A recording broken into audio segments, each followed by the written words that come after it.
En contexto, una mirada a los derechos humanos. Con Daniel Vázquez.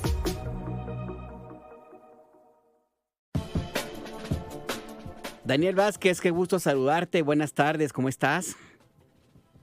Hola Alberto, querido, buenas tardes también a toda la audiencia. Bien, bien, por suerte, todo muy bien. ¿Tú cómo andas? Pues también aquí a la corre y corre porque de pronto la información se nos carga, pero siempre hay espacio para conversar contigo, Daniel. ¿De qué hablamos esta tarde? Buenísimo. Fíjate que además del Día Internacional del Migrante, hace poco tiempo también tuvimos otros 2 días internacionales relevantes. El 9 de diciembre es el Día Internacional contra la Corrupción. Básicamente se determinó ese día porque en el 2003 fue cuando se firmó la Convención de las Naciones Unidas contra la Corrupción.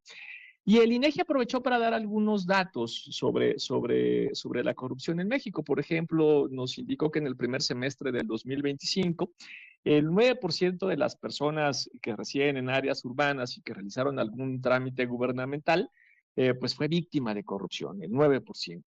Y esto se incrementa más en algunas áreas en específico. Por ejemplo, si el trámite que realizabas o la interacción que tenías era con autoridades de la seguridad pública, pues esto pasaba del 9 al 45%, ¿no? Es decir, donde tenemos mayores problemas de interacción con vías corruptas es justamente en seguridad pública. Eso fue el 9 de diciembre. Y al día siguiente, el 10 de diciembre, pues el 10 de diciembre es el Día Internacional de los Derechos Humanos, y en este caso por la firma de la Declaración Universal de los Derechos Humanos en 1948. Y también el INEGI aprovechó para darnos algunos datos, por ejemplo, que durante el 2024 el 57% de los servicios de acompañamiento que realizaron todas las comisiones de derechos humanos estuvo relacionada con centros penitenciarios. Nuestras cárceles siguen siendo uno de los principales motivos de preocupación con respecto a violaciones a derechos humanos. Actualmente tenemos casi 257,000 personas privadas de la libertad, y alrededor de 100,000 de estas 257,000, alrededor de 100,000 personas no tienen sentencia. Entonces ahí es donde tenemos como graves problemas. Y una cosa bien interesante es pensar cómo se relacionan, bueno, pues estos 2 días o estos dos, el 9 y 10 de diciembre, o estas dos materias o temas, la corrupción y los derechos humanos. Y a eso he dedicado un tiempo en el proceso de investigación, porque la corrupción es un detonante también de las violaciones a los derechos humanos en 4 sentidos. Mira, cuando a nosotros nos extorsionan, por ejemplo, para acceder a un servicio público, que además supone un derecho, por ejemplo, cuando te piden dinero o te piden un favor político para, por ejemplo, acceder a un programa de dotación de leche, que supone pues el derecho a la alimentación, pues ese acto de corrupción, esa extorsión está vulnerando ese derecho, está vulnerando el derecho a la alimentación. O de la misma manera, cuando llegamos a un ministerio público y nos piden dinero para poder hacer nuestra denuncia, pues ahí también se está vulnerando un derecho, que es el derecho de acceso a la justicia. Entonces, la extorsión para acceder a servicios públicos es una forma en la que se relaciona la corrupción con los derechos humanos. Una segunda es cuando hay sobornos que permiten hacer cosas a empresas o actores poderosos, les permiten hacer cosas que en principio están prohibidas. Como sé que tenemos poquito tiempo, vamos a hacerlo con un ejemplo, con pasta de conchos, que te acordarás en 2006, esta mina de carbón que lamentablemente explotó en el 2006, y además ahí pues perdieron la vida varios de los mineros. Lo que se sabe poco es que en esa mina hubo una inspección de seguridad que comenzó en julio del 2004 y concluyó en febrero del 2006, el 7 de febrero del 2006. Y en esa inspección determinaron que pues la mina era segura y que se respetaban los derechos de los trabajadores, y apenas 12 días después, el 19 de febrero del 2006, explota la mina. Entonces ahí podemos intuir que obviamente quienes hicieron ese proceso de evaluación de la mina, pues obviamente fueron inspectores que seguramente recibieron algún tipo de soborno para permitir que la mina siguiera operando sin guardar los mecanismos de seguridad correspondientes. Entonces, cuando tenemos evaluaciones, cuando tenemos inspecciones, por ejemplo, las evaluaciones también de impacto ambiental, que son amañadas por este tipo de problemas de corrupción, pues esto detona graves violaciones a derechos humanos, como vimos en el caso de pasta de conchos. Y un tercer, y con esto voy cerrando, un tercer ejemplo de cómo la corrupción se relaciona con derechos humanos es cuando tenemos procesos de desviación de fondos públicos de múltiples maneras. Mira, una muy conocida son las licitaciones amañadas y en consecuencia los sobreprecios. ¿Qué sucede cuando el sector público compra bienes y servicios que son contratados a través de actos de corrupción, ¿no? De estas licitaciones amañadas? por lo que esos bienes y servicios son mucho más caros, ¿no? Son más caros porque obviamente se paga un sobreprecio. Ese sobreprecio es de alguna manera pues el soborno que se le entrega a los actores gubernamentales que permiten esas licitaciones amañadas.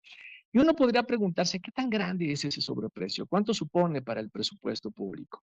Bueno, ese sobreprecio puede ser tan grande como la Casa Blanca de Peña Nieto, que valía $7 millones y que el Grupo IGA justamente le entregó a Peña Nieto como seguramente parte del pago de los actos de corrupción llevados en su gobierno, tanto en el gobierno cuando él era gobernador en el Estado de México, como después cuando fue presidente. Puede ser de ese tamaño. Y ese sobreprecio de bienes y servicios, pues es un impacto en el presupuesto, ¿no? Un impacto que obviamente tiene como consecuencia que los gobiernos en turno tienen menos dinero para contratar más bienes y para contratar también mejores servicios, pues para ejercer derechos humanos. Es decir, hay menos dinero para que haya escuelas, para que haya hospitales, para que haya médicos y médicas, para que haya profesores, para construir viviendas de interés social, para hacer todo lo que se tiene que hacer en torno a los derechos humanos. Finalmente, la cuarta y última relación entre la corrupción y los derechos humanos es por la captura estatal. Cuando tenemos una arena de política pública que es capturada por actores poderosos y entonces las políticas públicas de esa arena dejan de tener un tinte de bienestar general y solamente sirven a intereses particulares. Y el ejemplo más claro de eso es la famosa Ley Televisa también del 2006, que fue un proceso de reforma legislativa por el cual se otorgaron concesiones gratuitas del espectro digital a grandes empresas y se consolidó en particular el poderío del duopolio de Televisa y TV Azteca que tenían en ese momento, extrañamente justo cuando venían las muy controvertidas elecciones, además del 2006.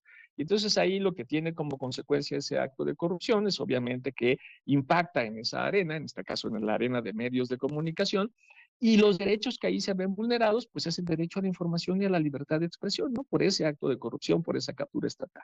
Entonces, por eso es muy importante tener una política eficiente para combatir la corrupción, no solo porque la corrupción es mala en sí misma y deteriora los procesos gubernamentales y por ende también pues la calidad de nuestra democracia, sino que también necesitamos tener una buena política anticorrupción porque la corrupción también detona estas violaciones a los derechos humanos. Entonces, pues eso, tuvimos 2 días que no quería que pasaran desapercibidos, 9 y 10 de diciembre, un día para combatir la corrupción y reflexionar sobre el combate a la corrupción, y otro para reflexionar en torno a los derechos humanos. ¿Cómo ves, querido Alberto?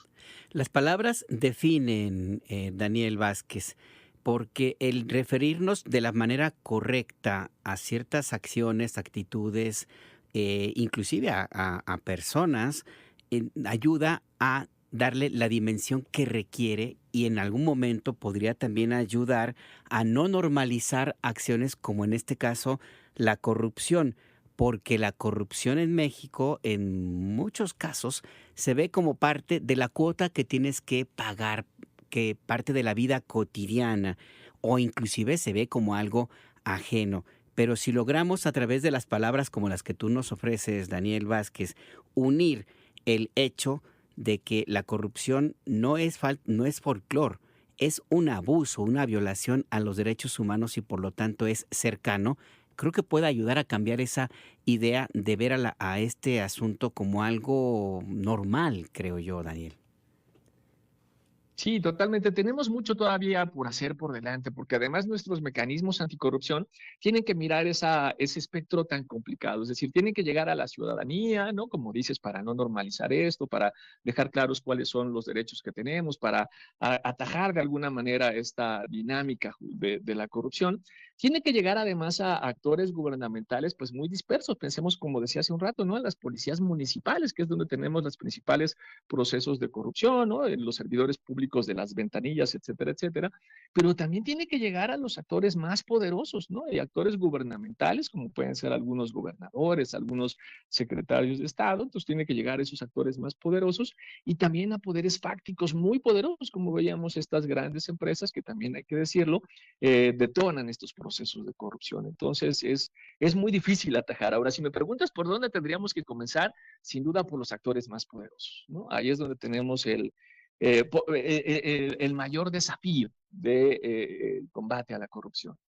Sí, la verdad es que hay mucho que hacer por allí y hay que partir de la base de tomarlo pues con toda la seriedad del caso. Yo supongo que tú no habías nacido, pero en los tiempos de Luis Echeverría Álvarez se decía eso de que la corrupción somos todos. Creo que hasta lo llegó a decir este mismo presidente.